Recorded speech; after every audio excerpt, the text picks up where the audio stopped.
Damas y caballeros, oscuro es el origen de la maravillosa criatura que van a ver. Una de las mujeres de una tribu india desapareció y 6 años después apareció con una niña de 2 años cubierta de pelo a la que cuidaba con afecto, aunque dijo no ser su madre.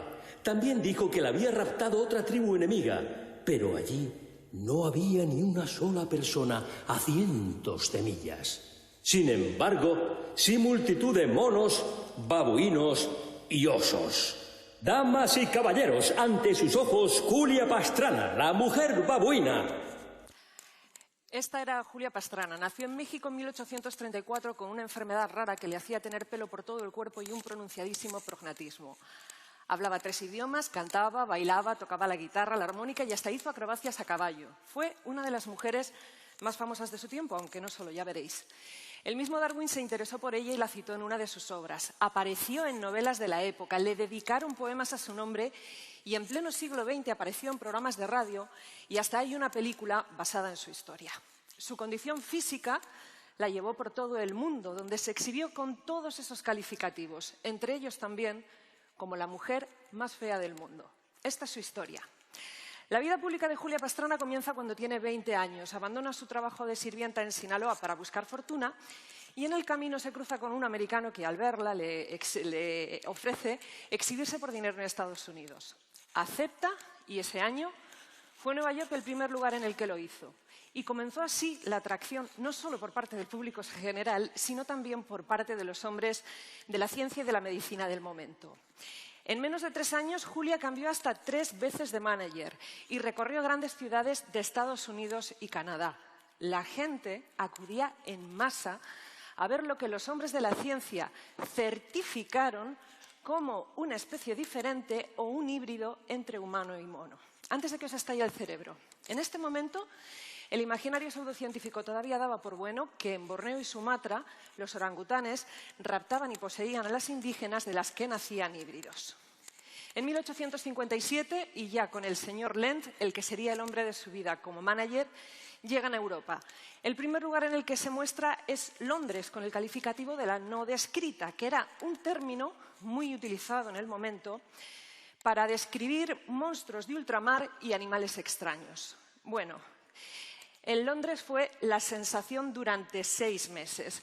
Julia, sin ella pretenderlo, entró a formar parte del debate de la evolución, ya que llegó a Londres justo antes de que la teoría se fuera publicada.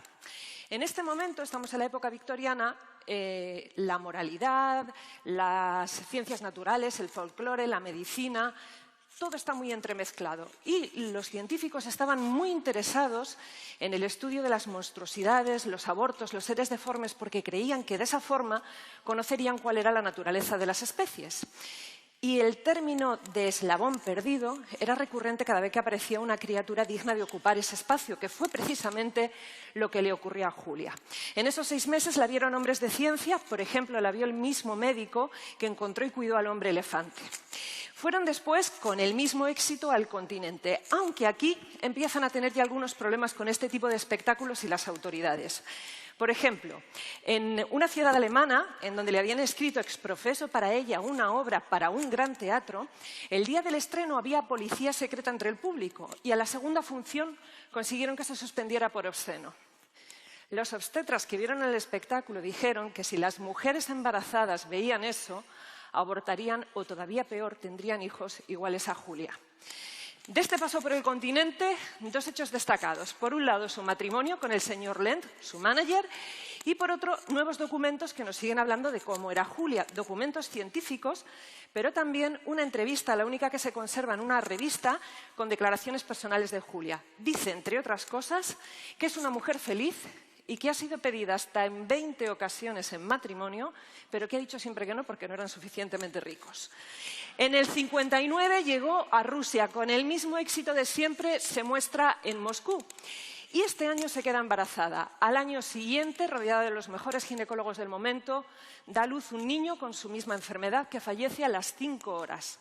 La propia Julia falleció 5 días después. Tenía solo 26 años. Pero este no es el fin. Como en esta historia y de todo, tenemos a un científico ruso con un secreto, el profesor Sokolov de la Universidad de Moscú. Compró los cuerpos de ambos para embalsamarlos, aquí tenéis las fotos del proceso, mediante un procedimiento de su invención.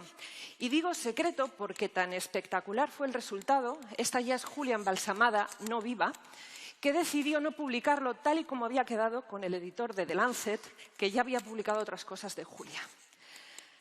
Lo que sí hizo fue exhibir las momias en el Instituto Anatómico de Moscú.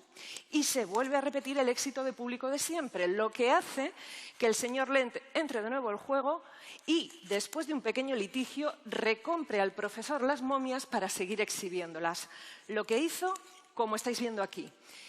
Si Julia vio mundo en vida, no os podéis imaginar lo que vio su momia. Durante más de 2 décadas paseó por toda Europa las momias de ambos. Le dio tiempo hasta casarse con otra mujer barbuda a la que cambió el nombre por el de Zenora Pastrana. Hicieron hasta pases privados para la realeza del momento.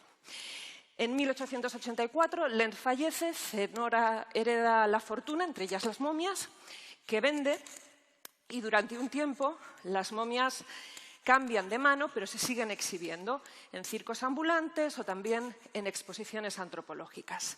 Hasta que en 1921 una familia de feriantes noruegos, apellidados Lund, compran las momias para que formen parte de su Cámara de los Horrores.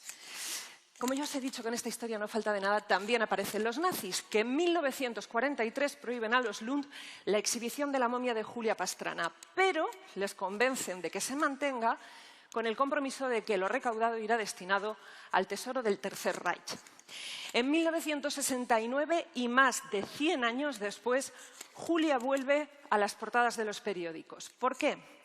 Porque un coleccionista americano se entera de que los Lund la tienen y quiere comprar la momia, y empieza un regateo que es seguido con fruición en los periódicos. Finalmente no acaba en compra porque el millonario muere de repente, pero los Lund aprovechan la publicidad para volver a sacar a las momias de paseo. Recorrieron Suecia, Noruega y hasta los Estados Unidos. Y vais a alucinar. Los panfletos que anunciaban este espectáculo seguían anunciando a Julia como un híbrido entre mono y humano, igual que en el Londres de 1857 y era el año 1970. En el 73, las momias son guardadas en un almacén porque las autoridades prohíben definitivamente este tipo de espectáculos y sufren 2 asaltos. En el primero, el niño se rompe y se lo acaban comiendo las ratas, y en el segundo, Julia desaparece, la roban. Era el año 1976. No volvemos a saber absolutamente nada hasta el año 1990. En ese año, una revista de detectives americana revela dónde están los restos de Julia. Ya en tan malas condiciones como lo que estáis viendo, se encuentran en la Universidad de Oslo. Resulta que la policía, en su momento, se encontró con los restos cuando fueron robados, pero en vez de comunicárselo a los Lund, lo llevaron directamente a la universidad. Es decir, en 1990 tenemos a los restos de Julia Pastrana en las mejores manos, en las de una institución académica, en la Universidad de Oslo. Pero esto tampoco es el fin. Si Julia, en vida, formó parte del debate científico más ardiente de su momento, que fue el de la teoría de la evolución, sus restos han formado parte de otro debate científico, este todavía abierto y todavía muy candente, y es el de la repatriación de los restos humanos. En el año 2005, la artista mexicana Laura Anderson Barbate está haciendo una estancia en Oslo y se entera de la historia de Julia y se entera que está allí. Comienza entonces una batalla, por un lado artística, pero también a través de redes sociales, y por otro legal, para que la Universidad de Oslo le devuelva los restos de Julia para enterrarlos en México. Lo consiguió finalmente y en el año 2013, después de realizarle una serie de pruebas a la momia que se han quedado a buen recaudo en la Universidad de Oslo, Julia Pastrana fue enterrada con todos los honores en Sinaloa. Encima de ella, de su ataúd blanco de zinc, 1,5 metros de cemento para evitar que nunca más vuelva a ser recuperada. Y parece que sí, que este sí que va a ser el fin. ¿Fue la vida de Julia una buena vida? Está registrado que sus últimas palabras antes de morir fueron: «Muero feliz por sentirme querida por quien soy». Aunque también hay quien dice que esas palabras en realidad las puso el marido en su boca como a otra manipulación más. Lo cierto es que no podemos juzgar los hechos del pasado con los ojos del presente, ni tampoco sacar conclusiones sin tener pruebas directas. En este caso, para saber si Julia Pastrana fue una mujer explotada o una mujer que explotó su físico. Lo que sí creo es que Julia Pastrana puede ser perfectamente un paradigma que nos demuestra cómo la ciencia está influida por el pensamiento de la sociedad que la hace en cada momento. Gracias.